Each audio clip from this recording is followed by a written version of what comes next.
kalau kita bicara kebijakan tarif, ini memang lebih kepada ke ekonomi ya, walaupun kemudian banyak poin di dalamnya yang juga lebih luas.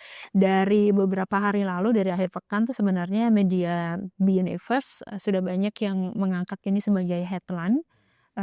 Dengan beberapa angle, kita juga sudah ngobrol dengan berbagai narasumber, baik dari ekspor di bidang international trade, kemudian ekspor di bidang international law juga. What is happening? Ini kan kalau memang kita bicara apa yang terjadi ya, itu yang terjadi bahwa ternyata di Amerika Serikat masih ada tarik ulur kebijakan. Dinyatakan tidak sah kebijakan tarif Trump, kemudian kesepakatan kita yang 19% itu berarti tidak berlaku. Tapi bukan berarti bahwa seluruh perjanjian dan kesepakatan yang akhir pekan lalu ditandatangani itu jadi tidak berlaku, tidak. Kemarin kita ngobrol dengan Pak James Losari dari Hong Kong University, beliau bilang yang tidak berlaku hanya soal besaran tarifnya.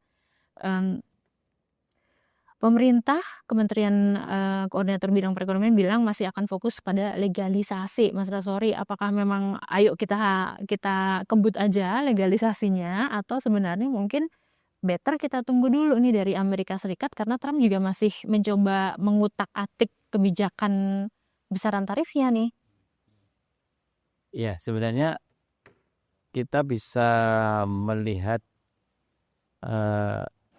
gimana sebenarnya posisi dari ART itu, Agreement Reciprocal Trade itu, setelah atau pasca keputusan Mahkamah Agung AS.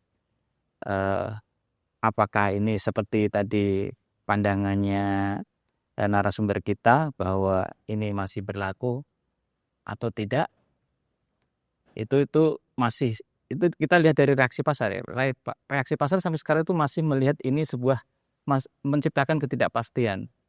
Bahkan beberapa negara itu menunda kelanjutan negosiasi karena dia sendiri juga masih menangkap adanya ketidakpastian. Bursa kita kemarin ditutup menurun, salah satunya juga adanya menangkap adanya ketidakpastian dari keputusan, akibat dari keputusan Mahkamah Agung Amerika, termasuk juga bursa regional mayoritas itu Merah juga. walaupun ada beberapa yang menguat. Jadi memang ini masih banyak menunggu, walaupun pakar menyatakan nanti tetap akan berlaku kecuali yang tarif pokoknya itu. Tapi saya kira memang segala kemungkinan harus diantisipasi oleh pemerintah. Saya kira pemerintah melanjutkan dari hasil kesepakatan itu untuk dilanjutkan melalui langkah-langkah yang memang harus ditindaklanjuti. Saya kira itu satu langkah yang memang terus dilakukan, tapi juga mengantisipasi kemungkinan-kemungkinan yang lain. Apalagi nggak lama setelah itu kan Trump menetapkan tarif pengganti 10 yang kemudian 15%. diubah lagi nggak lama kemudian 15%. Saya kira dua hal itu memang harus menjadi perhatian pemerintah.